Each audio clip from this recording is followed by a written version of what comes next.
সুপ্রিয় শিক্ষার্থী বন্ধুরা, ম্যাথ গ্রাউন্ডে সবাইকে স্বাগতম। আজকে আমরা নতুন আরেকটি অধ্যায়ের অঙ্ক শুরু করব। তো এটা হলো মুনাফার অধ্যায়। আর এই মুনাফার অধ্যায়ের আজকে আমরা অনুশীলনী 2.1-এর যে উদাহরণগুলো আছে সেই উদাহরণের অঙ্কগুলোর সমাধান ধারাবাহিকভাবে তোমাদের আমরা দিব। তো আজকে আমরা করব, দেখো, উদাহরণ 1, 2 আর হচ্ছে 3, এই তিনটা অঙ্ক আমরা সমাধান করব। তো চলো আমরা শুরু করি। উদাহরণ 1-এ বলছে, একজন দোকানদার প্রতি হালি ডিম 25 টাকা দরে ক্রয় করে প্রতি 2 হালি 56 টাকা দরে বিক্রয় করলে তার শতকরা কত লাভ হবে। তো এখানে আমরা লিখি যে এখানে এক হালি ডিমের ক্রয় মূল্য সমান 25 টাকা। এখন এই ডিমটা বিক্রি করছিল কত করে, দেখো, 2 হালি 56 টাকা দরে। তো সেটা লিখি আমরা যে আবার 2 হালি ডিমের বিক্রয় মূল্য 56 টাকা, অর্থাৎ এক হালি তারা কিনছিল 25 টাকা দিয়ে, কিন্তু 2 হালি বিক্রি করছিল 56 টাকা। এখন দেখি যে আমরা এক হালি কত টাকা করে বিক্রয় করছিল। অতএব এক হালি ডিমের বিক্রয় মূল্য, তাহলে 56/2 সমান 28 টাকা। তাহলে এক হালি ডিম কিনলো 25 টাকা দিয়ে আর বিক্রি করলো 28 টাকায়, তাহলে লাভ হলো কত আমরা সেটা দেখি। যতএব লাভ হয় সমান 28 বিয়োগ 25 সমান 3 টাকা। এই যে 3 টাকা লাভ হলো, এই 3 টাকা লাভ হলো আসলে তার কয় টাকায়? 25 টাকায়, কারণ সে কিনছিল 25 টাকা দিয়ে, 25 টাকা দিয়ে কিনে 28 টাকা বিক্রি করছে, তাহলে তার 3 টাকা লাভ হয়েছে, অর্থাৎ 25 টাকায় তার 3 টাকা লাভ হয়। আমরা এই কথাটা এখন লিখি যে 25 টাকায় লাভ হয় 3 টাকা, অতএব 1 টাকায় লাভ হয় কম, তাহলে 3/25।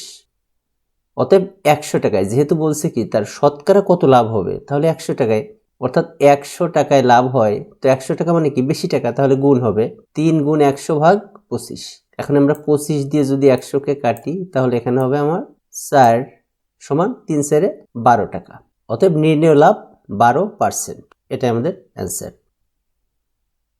উদাহরণ 2-এ বলছে, একটি ছাগল 8% ক্ষতিতে বিক্রয় করা হলো। ছাগলটি আরো 800 টাকা বেশি মূল্যে বিক্রয় করলে 8% লাভ হতো। ছাগলটির বা ক্রয় মূল্য নির্ণয় করো। এখানে ছাগলটির ক্ষতি হয়েছে 8%, অর্থাৎ 100 টাকায় তার 8 টাকা ক্ষতি হয়েছে। আর যদি 800 টাকা বেশি বিক্রি করতে পারতো, তাহলে উল্টা 8% লাভ হতো। তো আমরা একটা জিনিস ধরে নেই যে ছাগলটির ক্রয় মূল্য 100 টাকা। তো আমরা সেটা লিখলাম যে ক্রয় মূল্য যদি 100 টাকা হয়, তাহলে 8% ক্ষতিতে বিক্রয় মূল্য কত হবে? বিক্রয় মূল্য ক্ষতি কখন হয়? যখন আমরা ক্রয় মূল্য থেকে বিক্রয় মূল্য কম হয়। তাহলে ক্রয় মূল্য 100 টাকা হলে 8% ক্ষতি মানে কি 100 টাকায় তার 8 টাকা ক্ষতি, অর্থাৎ 100 থেকে আমরা 8 বাদ দিব, তাহলে হবে 92 টাকা। আর আবার যে বলছিল যে 8% লাভ হতো, সেটা তাহলে কত হতো দেখি। 8% লাভে বিক্রয় মূল্য সমান 100 যোগ 8 সমান 108 টাকা। তো এখন এটা এই দুটা ডিফারেন্সটা, অর্থাৎ বিক্রয় মূল্যের যে ব্যবধান, সেটা আমরা দেখি, লিখি যে অতএব বিক্রয় মূল্য বেশি হয়, তাহলে লাভেরটা ছিল কত? 108 বিয়োগ ক্ষতিরটা ছিল হচ্ছে 92 সমান 16 টাকা। অতএব বিক্রয় মূল্য যদি 16 টাকা বেশি হলে ক্রয় মূল্য 100 টাকা। অতএব বিক্রয় মূল্য যদি 1 টাকা বেশি হয়, তাহলে ক্রয় মূল্য কম হবে, তাহলে ভাগ 100/16। আর এবার আমাদের এই ছাগলটির কত দেয়া আছে যে কত টাকা বেশি হলে, সেটা ছিল 800 টাকা। অতএব বিক্রয় মূল্য 800 টাকা বেশি হলে ক্রয় মূল্য, দেখো 800 যেহেতু বেশি, তাহলে এটা গুণ হবে, উপরে গুণ হয় সবসময়। এটা কাটাকাটি করলে আমাদের 5 16 80। দেখো এখানে যদি আমরা কাটি 16 আর 800, তাহলে 5 16 80, 5 আর একটা শূন্য আছে, এখানে একটা শূন্য হবে, তাহলে 50, অর্থাৎ 5000 টাকা। অতএব ছাগলটির ক্রয় মূল্য 5000 টাকা। এটাই আমাদের অ্যান্সার।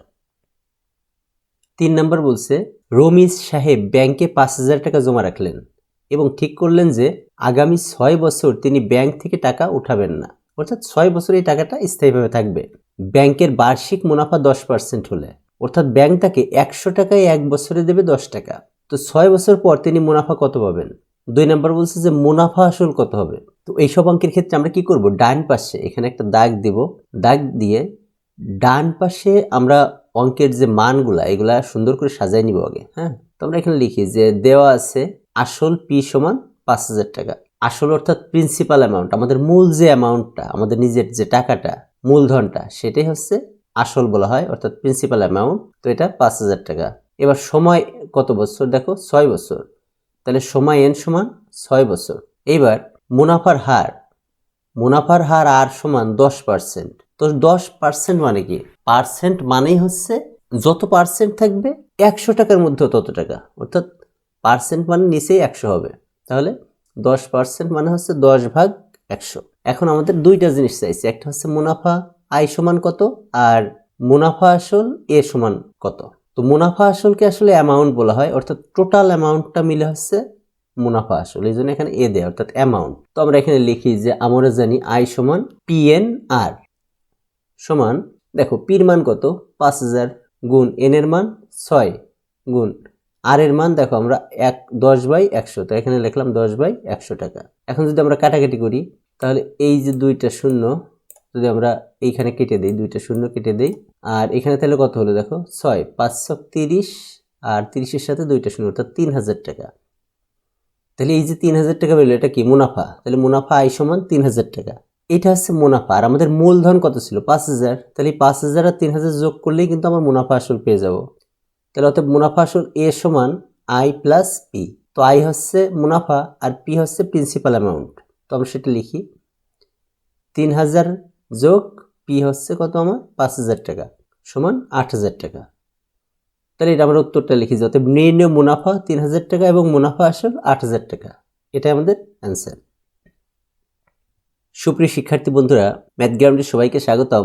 আজকে আমরা মুনাফা অধ্যায়ের অনুশীলনী 2.1 যে উদাহরণ অর্থাৎ বাকি যে 4টা উদাহরণ ছিল সেই উদাহরণগুলোর সমাধান করব।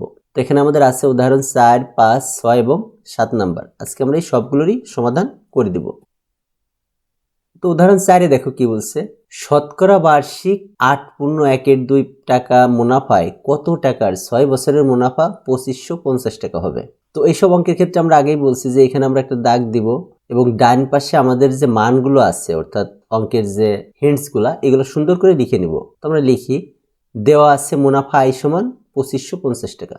এই যে আমাদের মুনাফাটা এখানে দেয়া আছে এটা লিখলাম যে মুনাফা অর্থাৎ ইন্টারেস্ট এটা 2550 টাকা। সময় এন সমান 6 বছর, দেখো সময় এখানে উল্লেখ আছে 6 বছর। এবার হচ্ছে মুনাফার হার, মুনাফার হার আর সমান দেখো 8.1 সমান, আমরা পার্সেন্ট থাকলেই মনে করব যে মানটা আছে অর্থাৎ এই পুরা মানটা নিচে 100 হবে, সেটা হচ্ছে মুনাফার হার। তো এইটা যেহেতু পূর্ণ মিশ্র ভগ্নাংশে আছে এটাকে আমরা প্রথমে অপ্রকৃত ভগ্নাংশে প্রকাশ করলাম। দেখো 8 দুগুণে 16 যোগ 1 তাহলে 17 আর নিচে 2%। এখন এই পুরা পার্সেন্টটা এই পুরা জিনিসটা কত নিচে 100 আছে না, পার্সেন্ট যেহেতু আছে মানে কি নিচে 100 আছে, তাহলে নিচে আমরা 100 গুণ করে দেব, তাহলে সমান 17/2 গুণ 100। এইবার সমান দেখো 17 ভাগ এখানে 200। এইটা আমরা করে নিলাম কেন, কারণ এই পাশে তাহলে আমরা 100 গুণ টুন বাই ঝামেলাটা করা লাগবে না। তো আসল পি সমান কত, আমরা জানি আই সমান PNR, বা এখন যদি আমরা পির মানটা বের করি দেখো তাহলে মনে করবো যে এখানে যদি ঘুরাই নিয়ে আসি অর্থাৎ PNR এই পাশে আছে আর আই এই পাশে, তাহলে পি সমান এই পির সাথে যে দুইটা আছে এটা যাবে নিচে আর আইটা উপরে। এখন আমরা মানগুলো বসাবো। দেখো আয়ের মান কত 2550 টাকা, অর্থাৎ মুনাফা ছিল 2550 আর নিচে এন এর মান ছিল 6 গুণ আর এর মান দেয়া আছে আমার 17/200, তো 17/200 এত টাকা। তো এইটা আমরা যদি ক্যালকুলেশন করি তাহলে আমরা একটু আগে ঘোরাই লিখি দেখো, অর্থাৎ এইখানে যেহেতু 2000 নিচে আছে 200 নিচে আছে, এই অংশটা যখন আগে লিখব তখন এই 200 চলে যাবে উপরে, তাহলে গুণ এখানে হবে 200 আর নিচে 6 গুণ 17। আচ্ছা এইখানকার বিষয়টা আমি একটু ক্লিয়ার করে দিই তোমাদের। তাহলে দেখো এখানে আছে আমার হচ্ছে 2550, দেখো এইটা উপরে যাবে, এটা উপরে আছে না, মনে করো এইটা একটা অংশ আর এইটা হচ্ছে আর একটা অংশ, এরা কি আকারে আছে দুইটা ভাগ আকারে আছে। এখন আমরা এটাকে গুণ আকারে করবো, ধরো তাহলে এটা গুণ করলাম, এত গুণ করলে আমরা কি জানি ভাগের অংশ থেকে এই নিচে যদি গুণ করি তাহলে নিচের অংশ উল্টে যায় মানে কি উল্টে যায় মানে হচ্ছে তাহলে আমার উপরে যাবে নিচেরটা, অর্থাৎ নিচে কত আছে 200, তাহলে 200 উপরে আর নিচে থাকবে কি নিচে থাকবে হচ্ছে এই উপরের দুইটা, অর্থাৎ 6 কিন্তু এখানে উপরে 6-এর নিচে মনে মনে ধরো 1 আছে, তাহলে এখানে 6 আর 17 নিচে আসবে, তাহলে 6 গুণ 17 এরকম হবে। হ্যাঁ তাহলে এখানে কি হচ্ছে দেখো 2550 গুণ 200 উপরে যাচ্ছে আর 6 গুণ 17 নিচে আসতেছে। তো আমরা এখানে আসলে সেটাই লিখলাম, একটু সাজিয়ে লিখলাম, তো এটা তোমাদের বোঝার কথা। এখন এটা আমরা সাজালাম, এবার একটা ক্যালকুলেশন করতে হবে, ক্যালকুলেশন করলেই আমাদের মান আসবে 5000 টাকা। তো তো তোমরা এটা কাটাকাটি করবো, আমি এখানে কাটাকাটি করি নাই। তাহলে এটা 5,000 টাকা হবে। তাহলে আমরা আসলটা পেয়ে গেলাম যে আসল পি সমান 5,000 টাকা। তাহলে অতএব নির্ণয় আসল সমান 5,000 টাকা, এটা আমাদের অ্যান্সার। এখন উদাহরণ 5, শতকরা বার্ষিক কত মুনাফায় 3,000 টাকার 5 বছরের মুনাফা 1,500 টাকা হবে। তো এটা খুব সিম্পল, আমরা আগে এখানে ডান পাশে মানগুলো লিখে নেব। তাহলে দেওয়া আছে আসল পি সমান 3,000 টাকা, সময় এন সমান 5 বছর, মুনাফা আই সমান 1,500 টাকা। এখানে আমার বের করতে হবে মুনাফার হার সমান কত। তো এখানে কিন্তু মুনাফার হারটা আমার বের করতে হবে। তাহলে আমরা জানি আই সমান পিএন আর, বা আর সমান আই ভাগ পিএন গুণ, এখানে আমরা 100% দিছি। কেন 100% দিছি? কারণ মুনাফার হারটা আমার বের করতে হবে শতকরায়। দেখো এখানে বলছেই কিন্তু যে শতকরায় বের করতে হবে হারটা। তো শতকরায় যেহেতু বের করতে হবে, এই জন্য আমরা শতকরা মানে কি 100%, তাই এখানে আমরা 100% দিয়ে নিলাম। এখন আমরা মানগুলো বসালাম। দেখো আই এর মান কত? 1,500, আর নিচে পি এর মান 3,000 গুণ 5। তো এটা যদি আমরা কাটাকাটি করি, তো কাটাকাটি করে আমাদের এখানে হবে, দেখো যদি কাটাকাটি করি 5 দিয়ে যদি 1,500 রে কাটি তাহলে 5, এখানে 300 হবে। আর এই 300 দিয়ে যদি আমরা এখানে এইটাকে কেটে দেই তাহলে এখানে হবে 10। 10-এর থেকে এখানে যদি আমরা 0 কেটে দেই তাহলে মোট হবে আমাদের 10%। অতএব নির্ণয় মুনাফার হার 10%। তো এটা আমাদের অ্যান্সার। উদাহরণ 6 বলছে কোনো আসল 3 বছরে মুনাফা আসলে 5,500 টাকা হয়। অর্থাৎ আমরা একটা অ্যামাউন্ট যদি কোথাও রাখি যেটা 3 বছর পরে মুনাফা এবং আমার যে টাকাটা রাখছিলাম এই দুইটা মিলে 5,500 টাকা হয়। এখন তারা আরেকটা কথা বলে দিচ্ছে যে মুনাফা আসলের 3/8 অংশ হলে আসল মুনাফার হার নির্ণয় করো। তারা এটা বলে দিচ্ছে যে আসল যদি 8 টাকা হয় তাহলে মুনাফা হবে 3 টাকা, অর্থাৎ 8/3 অংশ। তো এটা আমরা লিখি, মানগুলো লিখি আগে। আমরা ধরে নেই যে মনে করি আসল সমান পি টাকা, অতএব মুনাফা আই সমান, দেখো মুনাফা আমাদের বলছিল না যে যা হবে তার 8/3 অংশ। তো মুনাফা আই সমান পি টাকার 3/8 অংশ সমান 3 দিয়ে যদি পি রে গুণ করি তাহলে 3p ভাগ 8 এত টাকা। অর্থাৎ আসল যদি পি টাকা হয় তাহলে মুনাফা হবে 3p/8 টাকা। আর আরেকটা জিনিস দেওয়া আছে, যে দেওয়া আছে মুনাফা আসল এ অর্থাৎ অ্যামাউন্ট সমান 5,500 টাকা। এখন আমরা জানি এ সমান আই যোগ পি, অর্থাৎ আমরা জানি যে টোটাল যে অ্যামাউন্ট সেটা হবে ইন্টারেস্ট আর হচ্ছে প্রিন্সিপাল অ্যামাউন্ট, অর্থাৎ মুনাফা এবং আসল এই দুইটার যোগফলই হচ্ছে মুনাফা আসল। তো মানগুলো আমরা পাতাই। মুনাফা আসল তো আমাদের দেয়া আছে, কত দেয়া আছে? 5,500 টাকা। তাহলে আমরা 5,500 লিখলাম। আর এটা কিভাবে হলো? আই যোগ পি, অর্থাৎ আই এর মান আমাদের কত বের হয়েছে দেখো 3p/8, তাহলে 3p/8 যোগ পি তো আমরা ধরে নিচ্ছি পি, বা 5,500 সমান এটাকে আমরা যদি লসাগু করি তাহলে এখানে 8 হয়, আর 8 দিয়ে যদি 8কে ভাগ করি তাহলে 1, আর 1 দিয়ে উপরে লব অর্থাৎ 3p-কে গুণ করলে 3p হয়, যোগ এখানে দেখো মনে মনে কত আছে 1, তো 1 দিয়ে যদি 8কে ভাগ করি তাহলে 8ই হবে, আর 8 দিয়ে p রে গুণ করলে 8p।